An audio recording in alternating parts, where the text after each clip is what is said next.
Hi, TMFA. Happy Technique Tuesday, everybody. Dialect coach Chris Lang coming at you this afternoon. Hope everybody's having a great day. My personal hope is that you've had a chance to step outside today at some point, feel the sunshine on your face, feel some fresh air breathing across your skin, things of that nature. Um, I know that's crucial for me when I'm feeling like I want to do anything artistic or engaged in this world to check in with nature and make sure that I'm, plugged in and feeling alive and well in those ways. So today, I just want to say welcome. Welcome to my little slice of TMFA here on Technique Tuesday. Today, I'm going to be opening all of this up to a live Q&A. I want to make sure that if you have any questions about accents, accent training, prepping an accent, anything like that, that you get a chance to ask those questions here on this Facebook Live session, and that I can help you out in any way that I can today. Make sure you guys get the support that you need to be successful in this business. Marie says hi. Hi, Marie. Great to see you here today. Anybody else, feel free to drop in and say hi. I love when you guys want to chat during these Facebook Lives. So, again, a Q&A. Any questions that you have that you'd like to get answered, I want to make sure those take priority. So, whatever I'm talking about, throw your questions into the chat there into the comments, and I will make sure to take a look, pause what I'm doing, and answer those questions. So, absent a Q&A today, there is one thing that I was hoping to talk to everybody about, and it's this idea, it's come up for me, I would say, a lot in the last couple of years, certainly, but it's really prevalent right now, given that our industry is kind of shut down in a lot of ways. And so we're not seeing a lot of constant flow of auditions, requests for submissions to agents, managers, and the like, to casting, things of that nature. We're being inundated with those kinds of things. And so our workflow as actors is a little bit different right now. So most of the clients that I'm working with, most of the actors that come to me, are working to master accents in general. Right? They're looking to work on accents long term. Meaning that, okay, for my career, I think I need X, Y, and Z accent. I'd like to expand my casting opportunities into these other areas, allow myself to be submitted into slightly different kinds of roles and things of that nature. And so most of my clients right now are in that boat. And I think that's really effective and a great way of training yourself. Um, because it focuses on your success in your career long term. And it really does prepare you then for the auditions that are upcoming. The other side of it, then, that I want to talk about is that kind of the other side of this coin is, what do we do if we need to prep an accent for like a last minute audition? That's one of the things I'm not seeing so much of right now. Every once in a while something's coming up, but in the past that's been, there's kind of an ebb and flow between clients who want to upgrade their career and castability, and clients who say, oh, I just got submitted for this thing and I have to get this accent there for the audition. Is this something that we can do? So I want to talk about the differences between those two processes so you can understand them in your own career, because you're going to deal with both of them. And I want to talk about how one of them actually makes the other one easier. So I'm just seeing a couple more comments here. Faizan, I hope I'm pronouncing your name right. I apologize if I'm not. Faizan, you're welcome. I'm happy to be here. Good to see you here as well. Greg McGovern asked, any handy resources for a West Virginia Appalachian accent aside from watching other actors use it in various productions? Great question, Greg. You know, when looking for accent resources, you want to do the deepest dive imaginable into the internet. All right, you want to look everywhere for accent models is how I'll describe these things. An accent model is a real life human being who speaks your target accent in the real world, off of which you can model yourself. It's important for us to find real live human beings who speak our accent in the wild that we want to target, so that, one, we can assure ourselves that we are targeting an authentic accent.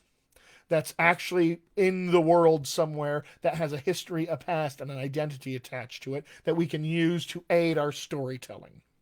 All right. So you want to find as many native speakers as possible. I would say, Greg, it's interesting you mentioned outside of watching other actors use it in various productions. One of the things we want to try to do for ourselves when we're looking for accent models to do our, to find out what's actually going on in an accent, we really, really want to avoid looking at actors, because actors using accents in productions, I mean, they're not native speakers. So, however good the actor is at, targeting the accent, however close they are to that target, they're still not a native speaker. And so that way lies a little bit of danger, and maybe more than a little bit, a lot of bit of danger for us if we want to use them as our accent model.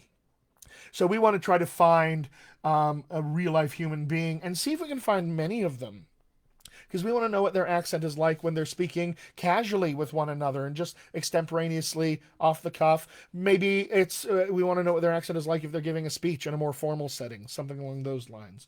So this is why actual human beings are the best thing to do. So Greg, outside of doing a deep dive into your internet resources, YouTube, Pinterest. I know that dialectcoaches.com has an amazing, and I mean amazing, Pinterest page. Awesome Pinterest page. Tons of accent samples labeled all over the world. You can definitely find something there. But YouTube is a great place to go. You can look at town council meetings from certain cities, native speakers, politicians, anybody, talking out loud. And you want a good sample of them.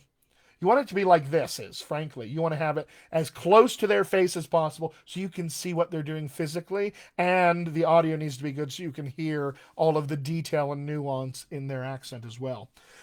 So, outside of that, Greg, I would say this guy, I'm your resource. If you want to know more about an accent and you want to master an accent, come on over. Come to my website, www.dialectcoachchrislang.com. I have a very friendly chatbot there that will take your information, and you can tell me when's a good time to call, and we can actually have a phone call and chat about these things and get you set up if this is an accent you want to master for your career. I'm here to help. I want to make sure you get this support. So, Greg, please do reach out if I can be of any help. I invite you to come to my website, leave your information there, and we can set up a time to chat. All right, great questions. Lots of stuff going on.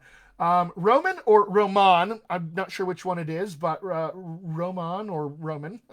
I'll just choose one. I'm going to go with Roman. One of my very favorite acting teachers of all time at the Moscow Art Theater School is Roman Kozak. So I'm going to do an homage to Roman Kozak, and I guess I'll just call you Roman. If you don't want to be called that, please do let me know in the comments, and I'll change it. But he asked, any tips for a Californian accent for foreigners?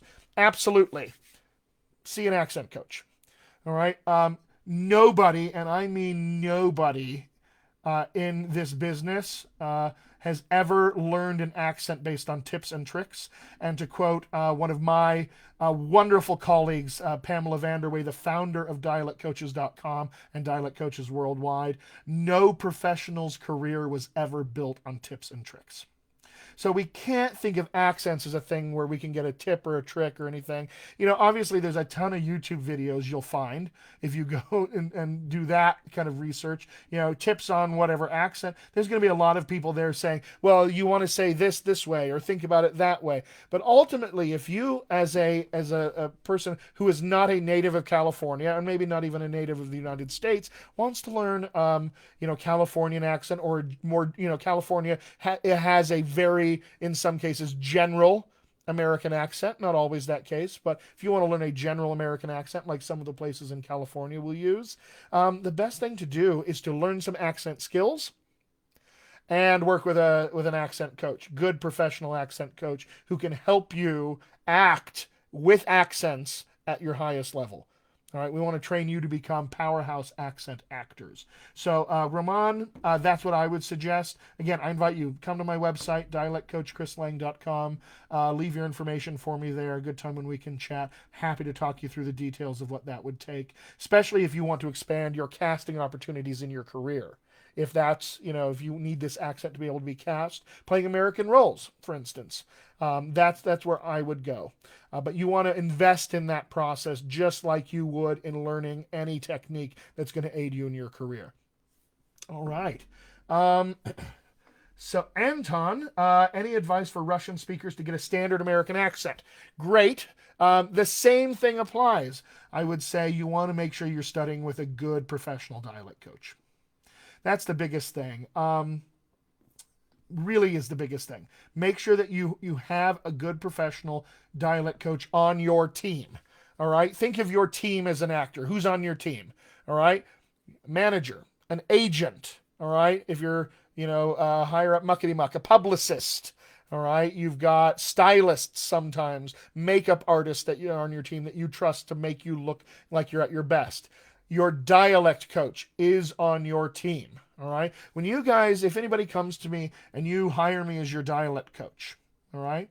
If you want to study privately with me or be in any of my workshops, online, ongoing classes, anything like that, I am your dialect coach. I am on your team. You want to think of me as your key dialect coach. What does that mean?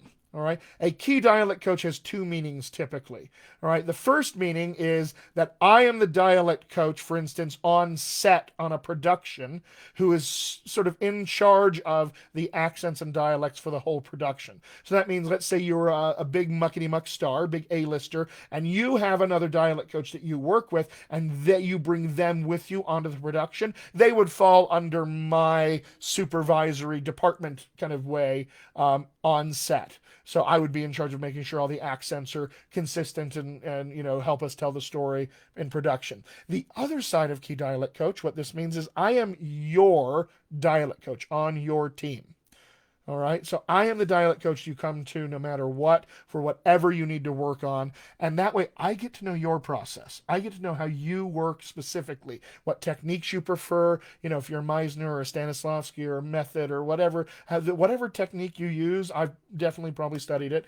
And so I want to be able to relate everything that I'm doing accent wise and attach it to your particular process. We'll develop a shorthand together. We'll develop ways to work quickly and more efficiently together. So if we have a quick turnaround on something or a bunch of rewrites and attach it to an accent, we actually can get there much more quickly and efficiently because we've been working together for so long. There's a trust that develops like any partnership, but my goal is to help support you. So that's ultimately what your key dialect coach will do. So if you come to me, I will be your key dialect coach. So both Roman and Anton, the best advice I have is to find a good key dialect coach to work with. Of course, I'm available and around here to give you guys support. And then if you came to me, I'd say the best thing we want to do long term for your career is to learn accent acquisition skills. These are the skills that apply to every single accent you will ever learn in your entire life. And if we can master those skills, then you can become a master of accents. Let me relate it to something like martial arts. I don't want to just teach you how to be a black belt in Taekwondo. I want you to be a martial arts expert and be able to do all of the kinds of martial arts at the highest level. And so those are the skills that I would want to teach you. The accent acquisition skills. And from there, then we start building your roster of accents. We start expanding your casting opportunities gradually to the point where really it becomes absolutely, expansive for your career. You become known as an accent actor. Our favorite actors in this world, you guys are accent actors, aren't they? Meryl Streep, Cate Blanchett, Daniel Day-Lewis, Christian Bale, Leonardo DiCaprio, I'm sure I'm forgetting people. Gary Oldman, Stephen Delane.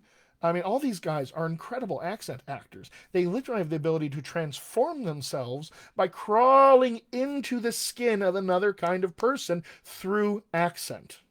This is what accent can give you as an actor, the ability to really blow up and expand your world in this way. So that's what you get as you study accent acquisition skills and then start adding accents to your roster. Want to be as expansive as those actors.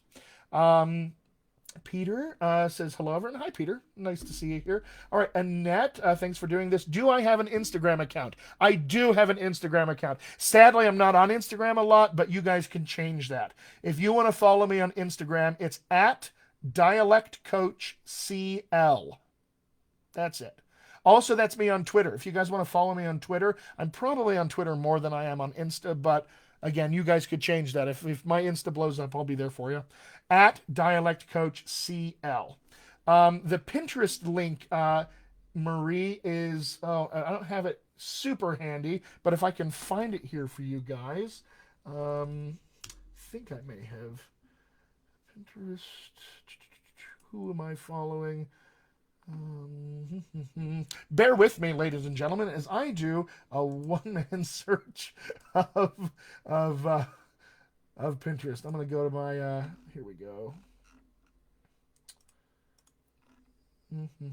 Well, I'll find it. If I can't find it right now, I'm gonna look. There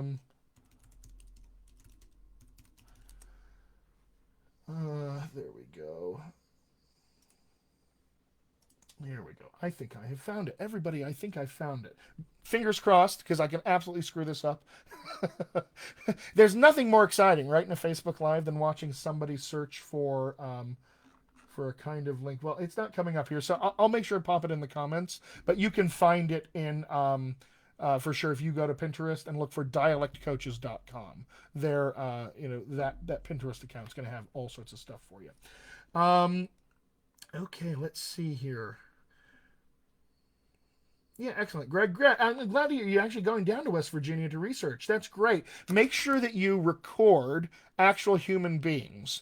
All right. You can actually look up the best ways to collect accents from people so they are the most useful to you in the long term. Encourage you to Google that. There's some good resources from that, all over the place. But certainly, if you Google it, they'll pop up. You want to be sure. How do I collect an accent sample that's going to be the most useful to me as an actor? So, Greg, glad to hear you're going to West Virginia. Best of luck. Let me know if I can be of any help to you.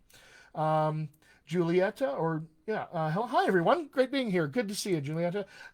James says he needs a Southie accent. You've got a great British and Australian, but you need that Boston one. Absolutely, especially if you type that way and you're seeing a lot of stories go in that direction that you would be good for, and you need the accent for those things. Wonderful. So come and come to my website, dialectcoachchrislang.com, and leave me your information and a good time where we could chat and we can talk about what that process is like and get you on your way to expanding casting opportunities with the Southie accent. Shauna, hi. Oh, you're in British Columbia. Well, the Great White North. I'm glad that you're joining us from there. One of my favorite places is British Columbia in this world. Fantastic skiing. I'm a big ski guy, so one of my very favorite places in the world. Annette says, thank you. You're very, very welcome. Hi, Lindsay Slay. Nice to see you here, too. James says, can I assist actors with enunciation? Wonderful. Good question. Absolutely, I can. When we think of enunciation, you guys, here's how we want to think of it. What are we doing when we add greater enunciation, whatever we want to call that, to our speech? What are we actually doing?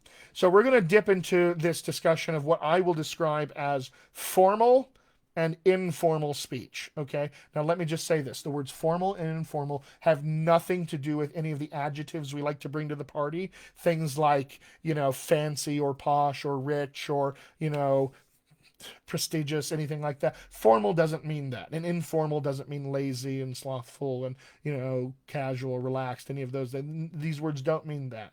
When I say formal speech, I'm talking about speech that has more speech detail. And informal speech is speech that has less speech detail. So the more detail we add to our speech, the more formal speech we gain, and the less detail we have in our speech, we gain what we call fluency. Because we start using fluency strategies in our speech. These are ways for us to become more efficient in speech. Now, we use formal speech when we are concerned at some level that our audience, whoever it is we're talking to, one-on-one or a big audience, won't be able to understand us for some reason. But we need them to. So we add that detail to make sure they can understand us. The other side of it, informal speech, all right, we're not so worried about our audience being able to understand us. So we add fluency strategies. Let me just describe this in an actual sentence, all right? Here is some formal speech, just in my general American accent. I am going to go to the store. Nice and easy. All right, I'm going to drift it over a little more informal. I'm going to go to the store. A little more towards informal. I'm gonna go to the store. A little more. I'm gonna go to the store. A little more. I'm gonna go to the store. All right. Now, there's all sorts of ways we can do this, but that is what we're talking about in terms of that formal speech, informal speech, and those fluency strategies. I went from I'm or I am to I'm going to I'm gonna. That's a fluency strategy. I'm essentially just cramming some stuff together for the sake of efficiency. So when we talk about can I teach enunciation, really what we're after is can we learn how to add more speech detail to our speech when it's called for? Because we don't want to just do this to do it. We want to do it if there's a reason for us to do it in actual speech. In an actual situation when you're acting, is there a reason for me to do this? Does the scene call for it? Or does the scene call for more fluency strategies? Both of those things are equally valid. Good enunciation, I don't know what that is. But I do know what more speech detail is, and that may be good for something at some point. Just as less speech detail and more fluency strategies also will be good for something at some time. It's not bad to be fluent. It's actually wonderful. Every accent, every language in the world has fluency strategies. It's how we can speak more efficiently with one another. It's really a cool thing. So none of them are better or worse than any of the others. They're merely good for a situation based on context. And here's how I would decide that. Is my communication successful? Have I been successful in my communication? If not, then I can reevaluate how much more detail or less detail I need. Right? But that's really the only standard. Can I be understood? And was my communication successful? That's how I'd say that. So yes, James, we can work on that is the short answer. Lindsay asked, do I recommend working on an accent only when you need it for a specific project or working on a specific accent that you have it in your repertoire? The time to study accents, and this is a wonderful question, Lindsay. Thank you for asking this. The time to study accents is before you need them. Because it takes just as long, I mentioned martial arts before, but it takes just as long to learn and master an accent in some cases as it does to learn and master a form of martial arts.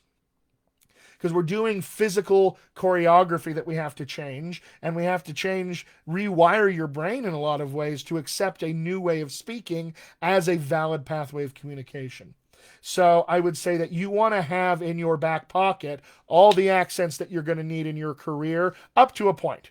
What am I most likely to be cast using right now? And then I'm going to start building that roster. Obviously, there's no way that we can, acquaint you with every accent your career might need. But if we can, through that process of learning all the accents you're most likely to use, you can start gaining accent acquisition skills.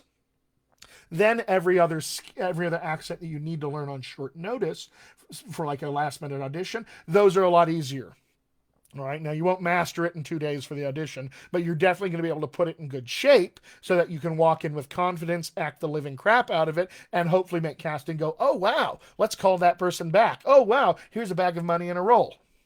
Right? We want those things to happen. So the time to study accents is well before you need them, so that when you need it on short notice, you know what to do about it. So great question, Lindsay. I'm glad you asked that. Let's see here. Yes, will I please drop my IG name one more time? I'm actually going to pop it in the comments here. At Dialect Coach CL is Chris's Insta. All right, that's in the comments. Now you guys have that there.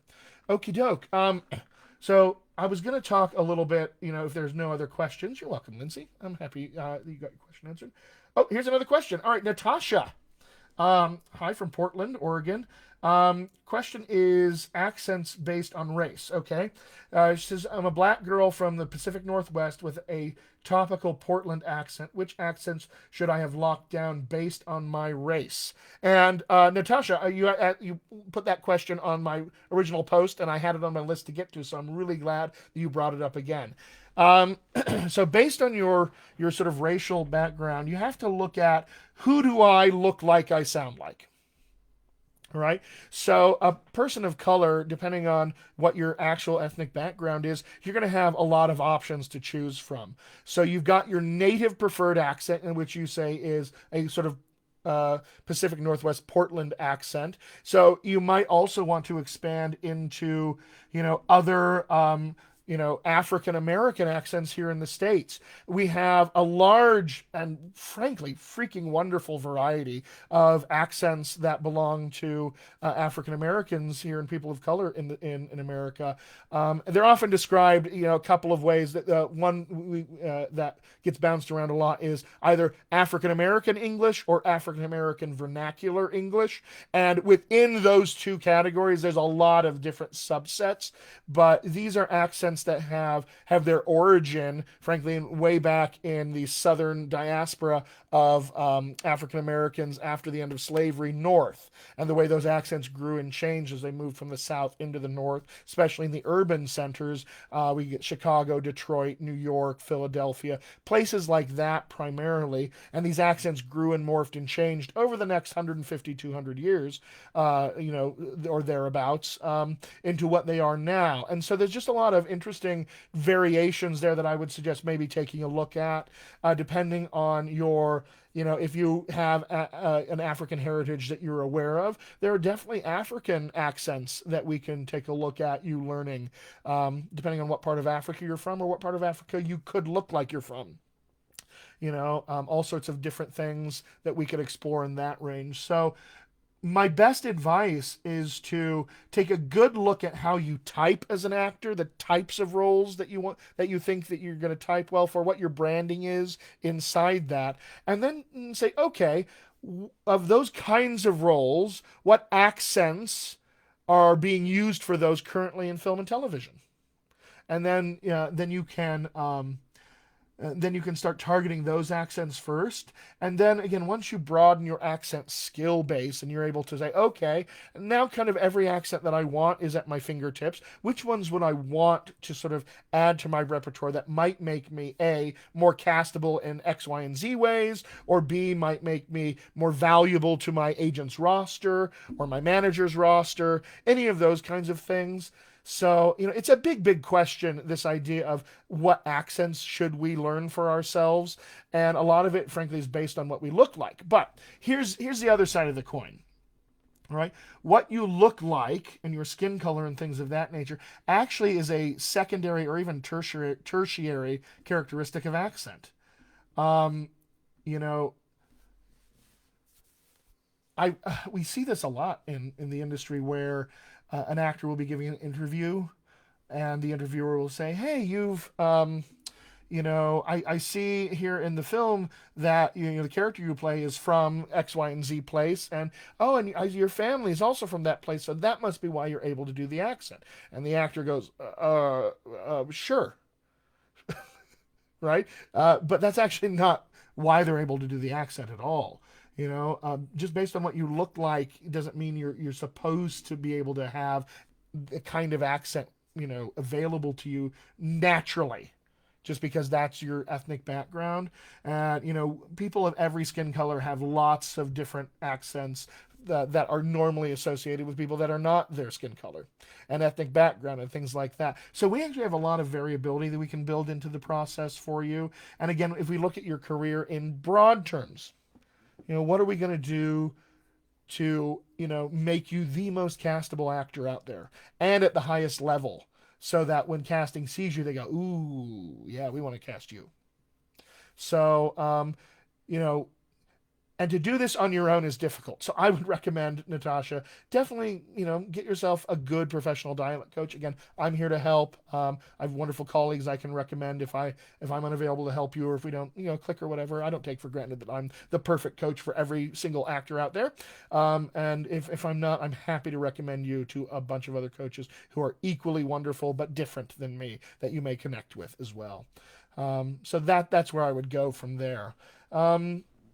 All right. Any other questions? And wow, I've been going on for close on 30 minutes, which was about all I wanted to do. So let me just quickly, if there are no other questions, touch on what it was that I was interested in talking about today in terms of prepping for an accent for an audition versus long term. What's going to be different about both of those things? If you come to me and you say, help, I have this thing for Netflix in 2 days and I need to be Swedish. And I've never heard a Swedish accent. I don't know about it. This actually happened to me. An actor about a year ago, I think, called me and had this happen to them. And what's that process going to be like? First thing you need to do is get your accent coach all the materials, the breakdown, the agent emails, the script, the sides, everything you have, so that your accent coach can take a look at it and say, let's make sure we're targeting the accent that's appropriate for this material. So we can make sure that's happening. And then you also then want to, on your own, find some accent models online, YouTube, elsewhere, that you say, I think I like this one. I think I want to sound like this if X, Y, and Z is right and it matches with the story. And then your accent coach says, that's great. And then we do a quick and dirty breakdown of the accent in terms of the physical stuff that's going on and all of that. And then we try to get it in your physical self as soon as possible, so you can spend as much time living with it as possible before you have to act with it. And then we put it with the scene and the sides, and we start playing with it and how it modulates as you act, because the biggest thing we want is for this to be as internally based physically for you, so that you can walk in and act with confidence. You can act at your highest level. So we would do that in rather quick turnaround, probably 2, 3, 4 sessions, 5 at the most, if we have that time, just to kind of get that ready. And if you're working long term, slightly different process. And Shirley, thank you. Shirley's daughter is currently studying in one of my workshops and says she's enjoying the classes. Well, I'm so pleased to hear that. Thank you, Shirley. It's very kind of you to mention on here. Really loving working with her as well. So it's a great time. So speaking of what the work we're doing there, that's a more long-term kind of thing that we're up to. We're into a longer term process in the same way that when you study an acting technique, that's a longer term process. You want to get into your instrument, how it works, be able to manipulate it and change it and be flexible with your acting instrument, all of those things. We want those to be available to you in a longer term. So you're going to study accent acquisition skills with me. You're going to study everything from your own accent and how it's set up, because we need to know that to know how we're going to get to every other accent we're ever going to learn. You're going to learn your vocal anatomy. You're going to learn how it works. You're going to get exercises to strengthen all of it. You're going to learn some basic phonetic stuff so we can talk about the sounds that we hear in a way that is the most useful for us in accent work. You're going to learn how to look at an accent model and discover what's there. You're going to learn how to self-diagnose the accent as it's happening with you as the actor without listening to yourself. Because you can't listen to your accent and do it at the same time. In the same way you can't watch your acting and be acting at the same time, right? So you'll learn to do those things depending on how long-term you go. All of this, of course, is going to be learned through the lens of a particular target accent, or 2 or 3 or 4 that we're going to learn. So these skills don't exist in a vacuum. They have to be applied to specific accents ultimately to be useful. So we learn them all through that. And depending on how long term, you may learn the International Phonetic Alphabet and how to use that to literally transcribe for yourself what somebody is doing in an accent. You might learn that. With me, you're going to learn how to look for accent clues in the script, kind of how to be your own dramaturg, if you will, how to pick apart the script and all of this and to see what's in there and how to find clues as to which accent to target. You're going to learn how to talk about accents with the rest of your creative team. You'll learn how to talk about the accent as it relates to your acting and character with a director or a producer or a casting director, anybody like that, or even for yourself to be able to use it as an asset. Because ultimately the accents, outside of being good for your career, need to be good for your acting. They're not useful for you unless they set you free. They've got to be able to set your acting free in some way to be more useful to you than just your own accent. And not just, then the accent that you come with, your preferred accent, right?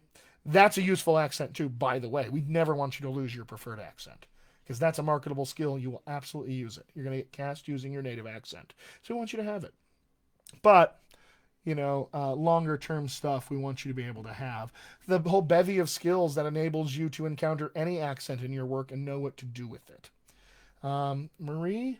Oh, Marie, yeah, Marie's part of one of my workshops, and she says, "Oh my gosh, it's mind blowing. Great opportunity of learning all those skills." I'm so pleased, Marie, that you're enjoying it and you're getting a lot out of it. Again, my goal is to help all of you become powerhouse accent actors. I want to help you if I can. So that's about it for me. I've been prattling on for like 35 minutes. So I'm going to give it about another 30 seconds to see if anybody has any additional questions. And if not, then I'm going to say just one final thing that if you are interested in diving into this work, I have an opportunity I'd like to share with you. I have a series of ongoing workshops. You've heard Shirley and Marie both mention these workshops. And these are accent skills workshops. Okay, I've been talking a lot about these accent skills. It's 6 weeks, an hour a week, online, of course, on Zoom. I've been on Zoom for years doing accents, so it's a really great platform for this. It's actually better to teach accents online than in person because I can record all of our sessions for you and send you with them. So all the exercises we do together, you can practice with me in the recording again. But these accent skills workshops enable you to build a good, solid base foundation for all of your subsequent accent work. If you came to me and wanted to learn an accent, I would teach you these skills before we even touch the accent. Because you can't learn the accent effectively for yourself until we actually have those skills in place. So these skills you're going to learn anyway if you want to learn accents. So let's learn them in a nice workshop. 6 people, real small groups, so everyone gets a chance to interact and talk a little bit and work. And then once you get done with the beginning accent skills workshops, which I have another one happening right now, from there, then you can graduate into either working privately with me, which is always the most efficient way to get where you're going to go, no matter what. Or you can join one of my accent-specific workshops. I have general American accent workshops and a bunch of other ones in the works as well. If there's a specific one that you would like to see that enough of you are interested in taking, if ever, enough people want a Southie accent from Boston or enough people want a West Texas accent, I will absolutely do create workshops for enough people in terms of those. And so the beginning accent skills leads to that. Also, I have intermediate and advanced level accent skills workshops that then you will have access to. So please do come to my website under the booking tab. You'll see it's easy. It's all there for you. The next beginning accent skills workshop I have, and I just forgot the date, starts actually next Tuesday, June 2nd. It's in the afternoon. It's at 4:30 p.m. Pacific. Go on for 6 weeks. If you have a little scheduling snafu or you can't make all the sessions or you're be a little late, don't let that stop you because these sessions are recorded for you. So you can always catch up in the recording and then ask me any questions you want. And thank you again for Marie for the recommendation here. It really means a lot that you got a lot out of the work we did together.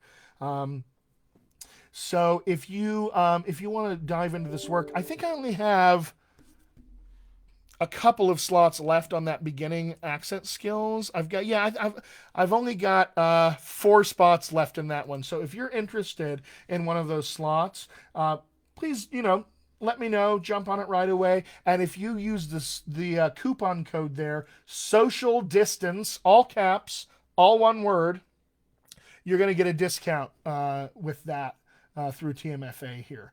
So entry is normally $349 for the 6 weeks, and you'll get it for $275.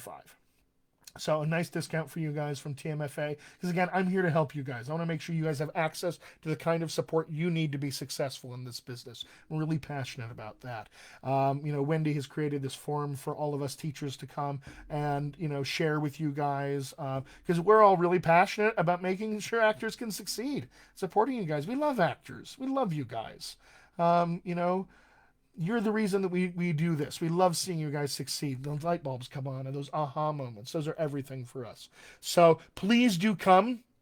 to my website, sign up for the workshops, the beginning accent skills workshop. If you get to my website and you don't see it there, that means it is full. And that means you should email me and let me know, oh, it's full. And you can email me at accents@dialectcoachchrislang.com. So if it is full and it's not there anymore, you can email me. I can always create another workshop if I do have enough interest from you guys to create one. So stop on by. Never, ever feel weird about reaching out to me through my website, especially. I'm here to help. Want to make sure you guys get the support you deserve in this industry. So that's all for now. I don't think I have any other questions. Yeah, that's about it. And it's been 40 minutes, and I need to stop talking at this point. So, my friends, until next Technique Tuesday, I'll be back next Tuesday at this same wacky time on this same wacky channel to talk a little bit more about accents. If there is something that you would like me to cover in accent-related topics, please do email me or post here on TMFA a nice TMFA question about hashtag. Make sure you hashtag accents so it's there, and I will be sure to cover that in my next Facebook Live next Tuesday. All right, my friends, that's it for me today. If you're watching this not live, please still post your questions. I'll definitely circle back and I can answer them in the comments no matter what. All right, my friends, it's been a pleasure talking with you. I will see you all next week and hopefully in some workshops that are upcoming. Have a great one, everybody. Bye.